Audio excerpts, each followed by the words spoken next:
Hey everybody, welcome to the latest episode of the Rock Experience with Mike Brunn.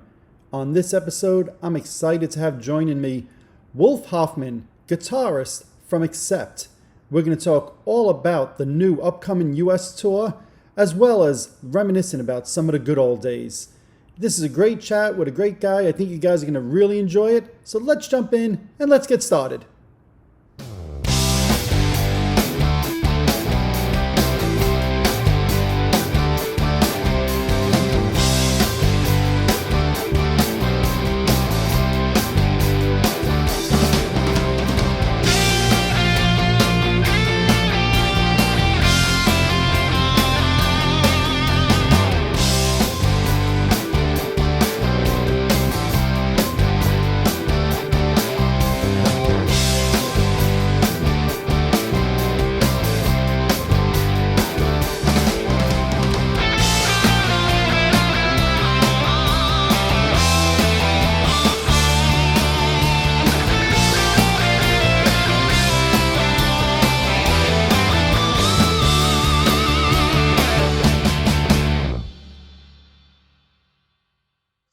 So, first, Wolf, let me just thank you for joining the show today.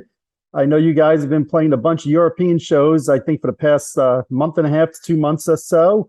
I think it's your first shows over in Europe since before the pandemic, if I'm not mistaken. So what has it been like getting back on the stage there in Europe, and what have the shows been like?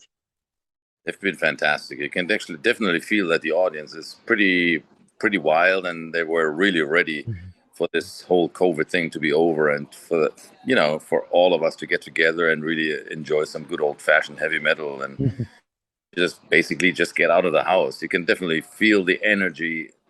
Everybody was ready for it. No doubt. Yeah, we had some fantastic shows. We played all over Europe. We played bunch of shows in Finland this year, and of course Germany, where which is kind of the home country for us. Sure. Anywhere, everywhere, zigzagging across Europe. Yep. And I think, if I'm not mistaken, you guys have one more show on that leg of the tour, and then the European shows are a wrap. Is that correct? That's right. We've got one more show to do this weekend in Hamburg, Germany, and then we're heading over to the US to start the US tour in about a month or so, which we're super excited about. Absolutely. Yeah. So let's talk about that US tour here for a moment. So I know you guys have done some, I'll call them one-off shows over the past decade. We were talking before, you guys did a show not far from here about 6-7 months ago, but this is the first time you're doing, I'll say, a proper tour, bunch of string of shows in 10 years in the United States. So, I have to ask, why so long? Yeah, to be quite honest, I don't really know myself. It's just never happened. And, we can't really count the last 2.5 years because obviously we all know what happened there. But before then, always like busy touring other countries or making records. And it just never felt like it fell in place properly. But we really made an effort, and we said, you know what, it's been too long. And we asked our booker to put together a proper tour. And so here we are. Right. And, the other exciting part apart from it being like 10 years that we've done this, we're now coming with a 6-piece band, which is quite exciting for us. We've got 3 guitar players in the band now, and we've played all summer shows in that lineup. It's fantastic. Fans are really, really digging it, and we as a band are happier than ever, and we sound better, and we're more powerful than ever. So it's quite exciting, really. I think it's going to be great. Yeah. So, to that point, for the US fans maybe who haven't seen the band in a while, why don't you tell everybody who's in the band in 2022? Well, the newest addition is Phil Schaus, the guitar player, and Martin Motnik on bass. Then we have Christopher Williams on drums. He's been with us almost 10 years, I think. Yep. Yeah. And so Uwe Lulis, the other guitar player. And of course, last not least, Mark Tonillo on vocals. He's been with us, ever since the resurgence, since we all restarted Accept in 2008 or 9. I'm never really quite sure what exact year we started working on. I think it was about 2009, but you live in it. I just read it. Yeah, no, I think we released the album in 2009, but we started together in 2008 with Andy Sneap and everybody making the record. So yeah, well, let's call it 2009. Doesn't matter. 13 years. 13 years and about 5 albums, if I'm not mistaken, as well. and live albums, and we also made this orchestra tour with an album. So we've done a lot together, really, in those. And to me, even though we have some lineup changes along the way, the fact that Mark has been in the band for so long, and that we've had the same producer, and that we made very consistent albums, it feels to me like this is the most consistent stretch of accept. Sure. Artistically, at least, it's been really, really solid and really, consistent. Yeah, no, I would agree with that. And like you said, Mark's been in the band 13 years as the front man, the lead singer. That's always so important. What do you think Mark brings to the band? Well, he brings to the band his vocals, obviously. I mean, in the band, if he wouldn't have that voice, but he's also a very nice guy and a cool, great front man, so he's really perfect for the job. But what impressed us the most when we met him initially was he can really sing the old stuff really convincing, that 80s era stuff super convincingly. And then at the same time, anything we can think of nowadays, he can sing ballads, he can sing these high crazy screams, anything. Yeah. Really. So he's perfect for us. Really is. Yeah, I would agree. And you mentioned before the newest member, Phil Schaus, who I happen to know Phil, and I've spoke with him a few times. And Phil's a great guitar player, great bassist, also great singer. Yeah. Right? He could do background vocals, and he's really, to me, the real deal there. But why, after all these years, was it important to you to add a third guitarist? Yeah, we weren't really looking for that. It just sort of happened by accident, by chance, like so many things in life. It all was during that orchestra tour that we did in 3 years ago or so, where Uwe, the other guitar player, wasn't available. So Phil sat in for that tour, and during that tour, we got to be great friends, and we discovered how well he fits in the band, what an amazing player and singer he is, and all that, and what a nice guy. And we thought it would be a shame to not continue using him. And even though we already have Uwe, so we made it work with three of us. And doing that is actually something that I never even considered in the past, because you don't really need it. But at this point, it was like, hey, this sounds pretty killer, so why not? So we came up with a bunch of parts for everybody that are interesting. And sometimes we even use very often overdub parts from the album. So we went back through the old catalog and listened to the albums and thought, hey, you could play this part while I do this, and you play the higher register and I play the lower. So we do a bunch of stuff that's really cool for us as guitar players, and I think it pays off for the audience too. It's really interesting to hear and to see on stage. Yeah, no, look, I would agree with that. And you mentioned the overdubs on albums. And, the trend these days when you go to see bands live is either there's parts that are missing, or they're running some tracks in the background, right, so that they could, supplement some of the guitar sound. So I would think with three guitarists, you don't have to worry about that. No, we don't. And the other cool thing is if one of us messes up, it's less obvious. Isn't that true? Although that's what live music's all about to me. It doesn't have to be perfect, right? Yeah, of course, we never make mistakes. So of there course. you go. Of course. Now, the U.S. shows that you're doing, these are going to be headlining shows for yourselves. Is that correct? Yeah, they are. Yeah. Awesome. So would you expect like a 15, 20 song set list or something like that along those lines? 20, 25, Wow. 22 maybe. I haven't really gone through it and counted and put all together the set list. But yeah, around, 2 hours probably, something like that. Mm-hmm. Right. One of the things I always admire about the band is that you don't just live off that stuff from the 80s, right? Which is what I'll call the classic era, right? We've mentioned before, you've got 5 new albums in the last 10, 12 years or whatever. And when you perform live, you're mixing in the new with the old. Yeah. So I'm assuming the US tour is going to be the same. Is that correct? Absolutely. We definitely want to throw in enough of the old stuff that fans who've been following us for years, they get their share and their money's worth. But at the same time, we've got 5 strong albums in the last 10 years that we also want to promote. And there's so much great material on there that we definitely want to, perform. And especially this new album, we already, during this festival run, we played about 5 new songs at some of these shows, and they're great. People love them, like playing them. So yeah, the best of old and new. That's all. Now, how important is it to you to continue moving forward and putting out new music and not just living off the past? Super important. It was actually one of the decisions we made early on during that meeting, that initial thing when we decided to get together again and restart the band, it was a decision we made. We said to ourselves, we don't want to be one of those nostalgia bands that just lives off the old stuff. And we could have said, why bother? Let's just, play Princess of the Dawn and Balls to the Wall, and that's enough.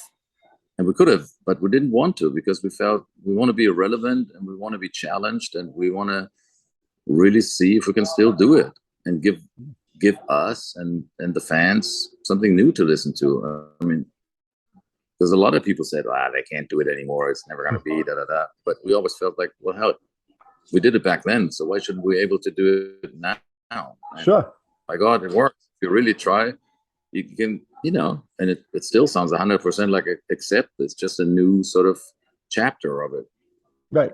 Now, for you as a songwriter, when you're writing new songs and putting out new albums, is it, I'll say, more pressure to try to live up to the past, or is it less pressure because you don't have to worry about selling 1 million albums these days? Yeah. Well, I think the pressure is you have to put on yourself, because you have to challenge yourself, and that's what I feel when I sit there and write songs. I always say, well, does it really turn me on, and does it really satisfy my inner voice or my inner whatever? Is it really something that I'm proud of? Or, so I work as hard as I can to make that happen, that I really can, at the end of the day, I can hold my head high and say, well, I don't really care if the whole world loves it or hates it. At least this is the best I can do, and I'm proud of it. You know what I mean? Sure. And I've done that mistake somewhere along the way of all these 15 albums. There's a few songs where I thought to myself later on, maybe I should have taken more care, or should have taken the time to go at it again, because there's some weak parts in there and stuff. But that's my criteria usually, that I'm happy with it, and then that's usually. Let me go away from here. Hold on. Yeah, sure. Actually, a little bit of background noise here. Okay. So like I was saying, but so you have to challenge yourself, basically. You know what I mean? Of course. And you know what? I would think with a 40+ year career, you're always going to have 1 or 2 or 3 songs that you look back on and you say, I would do that different today if I was rewriting that song. Yeah, of course. Everybody has that. Of course. You can't make, what is that, 15, 16 albums? That's like 150 songs roughly. There's got to be some that you think back that's like, yeah, maybe I should have listened to my inner voice. And if that inner voice is usually always there, but sometimes you tell yourself, nobody will tell the difference. No, or your bandmates tell you, don't worry about it. It's good enough. It's great. Yeah. But somewhere in the back of your mind, you have that little voice that tells you, I don't know, man. I don't know. But then you go along with it and hope for the best. And it always bites you in the ass later on. Of course. Of course. Oh, man. So going back to the U.S. tour for a moment, you're going to be also offering for the fans a special VIP experience. So talk about that and what that encompasses a little bit. Yeah, man, we've done that a few times in the past, but not on a full tour like that. And fans have been asking about this for a long time, because it's really been a trend that's been going on for a number of years, especially in the US, where you get the chance to meet the band, you get the chance to have a picture made with your guys, the band, and then you get also your stuff signed, and you get a bag of goodies, like keychains and like sweatbands and lanyards and little commemorative lanyard, laminate and things like that. So it's a cool experience for the diehard fans. It's awesome. Yeah, I think it's a win-win for the industry, right? Because obviously artists don't sell as much product as they used to back in the 80s. Right? So it gives the bands another opportunity to make money, as you guys need to, and it gives the fans the opportunity to meet their heroes.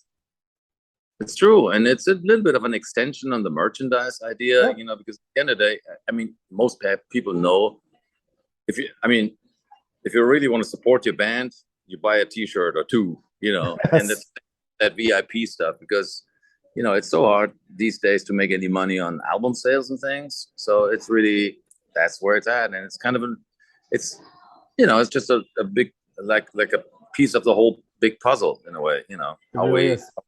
And it's shifted so much from like in the 80s, we all used to tour just to be able to sell lots and lots of records. But now that's no longer the case. So we compensate with other things. So it's still a lot of fun, and quite honestly, even if we didn't make any money, I wouldn't really care. But you know, but we won't tell anybody that part. I still would be doing it. It's it's for the love of the music. Exactly. Absolutely. Now, you mentioned before the newest album that you guys put out, Too Mean to Die, which came out last year.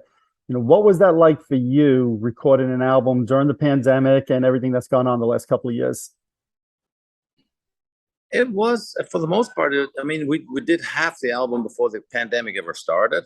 But then it started to happen and we all shut down basically and all went home because we hadn't written all the songs anyhow.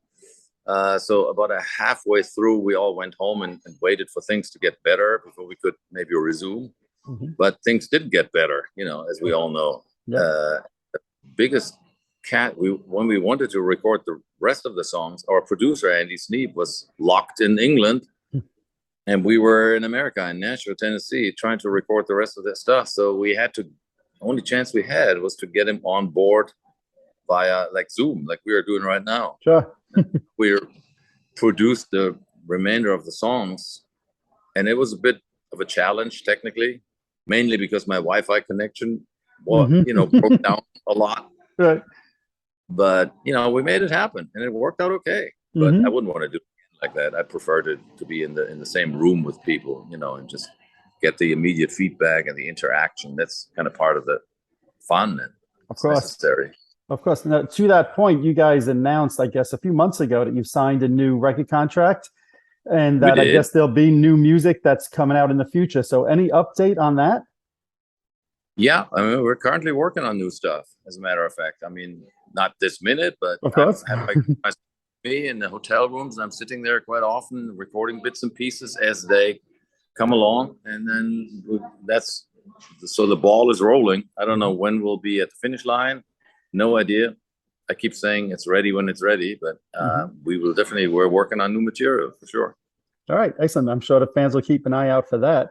Now, we were talking before about recording during a pandemic, and I find it so, I'll say, ironic that you guys about a decade ago released a single with the title Pandemic, right? So just talk about that song, right? A little bit of telling the future there by the bands. I guess we were the visionaries. That's right. So you can blame us in a way. Oh man. So that's great. So who could have known? This was the whole pandemic thing. The COVID thing is one of the last things on anybody's radar. If you think about it, I thought maybe there's going to be wars, so we can't go to a certain country like now in Ukraine and Russia. You always kind of figured, well, that could happen along the way, but that the whole world would basically shut down and there was no concerts worldwide for 2 years. What? Right. Who would have ever thought of that? Right. This is science fiction extreme, doesn't it? Didn't it? 100%. If you would have told me in January of 2020 that I wouldn't see another concert for 2 years, I would have laughed at you. Yeah. Why not? But we went through it and survived somehow. But now hopefully life goes on. I don't think it's ever going to be like it 100% like it was before. I think we're all going to have this in the back of our minds for the next years for sure. And maybe the good thing that could come out of it is that maybe that we're a little more aware and cautious of hand contact and infection behavior that, so sure. But maybe the fist bump is going to stay around forever, which is which is not a bad thing. That's not a bad thing, really. Absolutely. If that's all, and reasonable. Right. And even doing these VIP things, I think we're going to be reasonably cautious. But at the end of the day, you can't protect yourself 100% and live a halfway normal life. You got to. Hey, life is at the end of the day is kind of has other risks as well. It's not all about Of course, we have to assume a kind of normal pace of life at some point. Of course, 100%.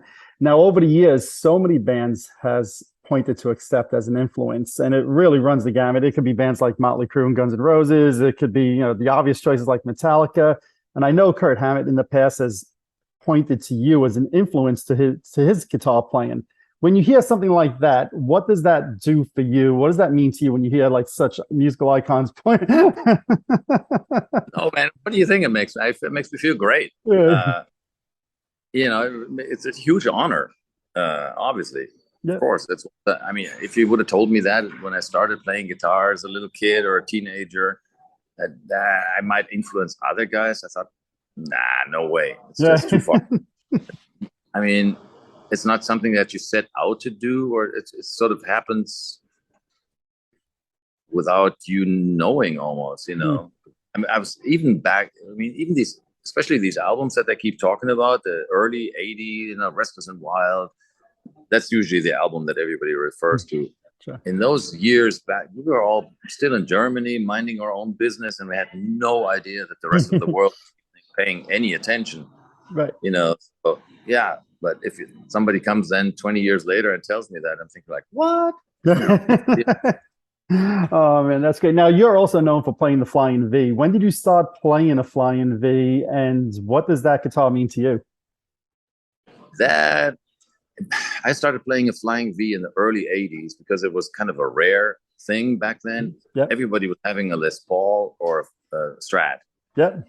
And we just wanted a bit of notoriety, or I just thought, well, this is something nobody else has. So you get a little bit of notoriety, you get noticed, or you I don't know, you stick out of the crowd and they look cool in pictures. And we started to be more aware of like stage show and performance things. And we wanted to create a certain image. And then we thought, well, let's just have two of them, and we wanted to, they better be white, because in those days, the light shows were kind of dim and you couldn't really see a black guitar very well, or like Sunburst or something, but a white one, you would always see that. So a white Flying V was kind of the shit.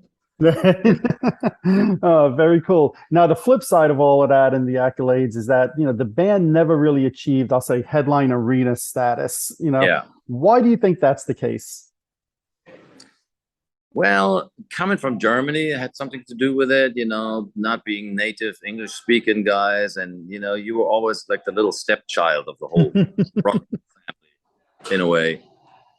Because everybody that we listened to and everybody that was somebody back then was either from America or Britain, And if you were from Germany, it was almost like a little handicap in a way. So that had something to do with it for sure.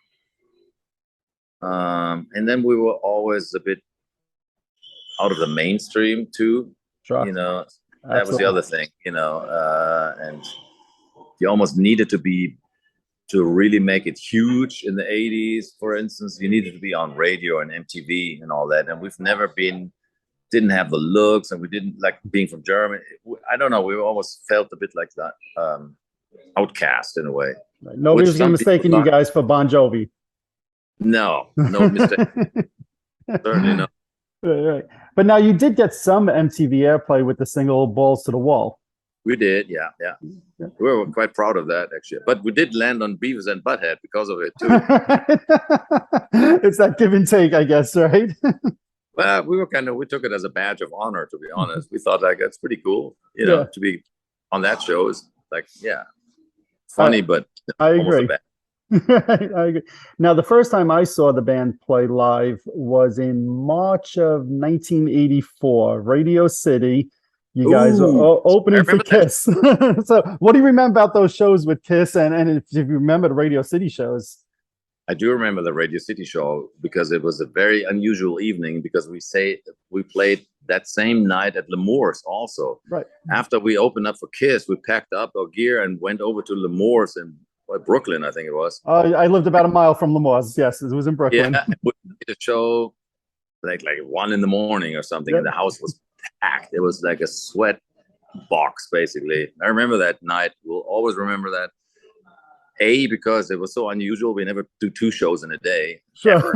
And B, so many people told me later they were there, and some of them were there for both performances and whatnot. So it's one of those, and I still have a poster from that Radio City show in my house. So it's, I don't, it's one of those days that will always stick out for me. That's awesome. Now, what do you remember about touring with Kiss in '84? To me, at the time, it seemed a little bit like an odd pairing. And I say that because to me, Accept was a heavier band and Kiss was a little bit more mainstream. But what do you remember about touring with Kiss? fantastic experience. It was our first US tour ever, and we basically jumped in to the deep end right away. You know, there was no club, you know, days before, no warm up, nothing. We just basically came from Germany, fresh off the boat, so to say, and then thrown to the lion's pit of a Kiss tour. And we've never been exposed to arena shows like that. We don't have arena. We didn't have arena shows like that in Germany. So everything was on a much larger scale. So that was surprising, you know, forklifts and tractor trailers and I don't know, Kiss, you know, all their show elements. And that was quite impressive and eye-opening for us. But also the Kiss crowd was, I wouldn't say hostile, but they were quite hard to convince, you know, because they came to see Kiss. They didn't come to see Accept. They couldn't care less about this band from Germany. So you kind of had to win them over every night. And it was a good hardcore experience. And we did. I mean, maybe not every night. I mean, I don't know. I can't remember every night, but I know that we usually got them in the end, you know. Yeah. It was great. No, you're right. The Kiss crowd was always, I remember Sammy Hagar sharing a story that in 76, he opened for Kiss and he got booed off the stage. Now think of Sammy Hagar, legend. He's in the Rock and Roll Hall of Fame, legendary singer, and even he couldn't win over the crowd. So that's a tough crowd to try to win over. We did, but I remember doing it most nights. I mean, if not every night. I know we always got their arms, we got them to sing along and balls to the wall, and we usually got them on our side, so to say, at least the majority of them. It felt like that to me, you know. And that's my memory of the Radio City shows, that you guys definitely had won the crowd over during the show. Yeah, I think we did. I mean, I don't think we ever got booed off the stage or anything. No, I can't remember. But I do remember the sort of the mentality initially, crossed arms and like, impress me, you know, impress me, you know. Right. Now, later that year, if I'm not mistaken, I think it was later in '84, you guys did tour also with Iron Maiden on their World Slavery Tour. And to me, that seemed like a good pairing for you. What do you remember about that tour? Pairing. Yeah. Great camaraderie. We had a lot of laughs on that tour. I remember, it was good. It was really good. We had toured with Iron Maiden before in Europe quite a bit. In Spain, I remember shows doing in Spain and France maybe. So we were quite acquainted with them and good friends already. So it was a great tour. Nothing but fun with those guys. Nothing but good memories. Yeah. Is there any of the tours that you've done over the years that kind of stick out as a favorite for you?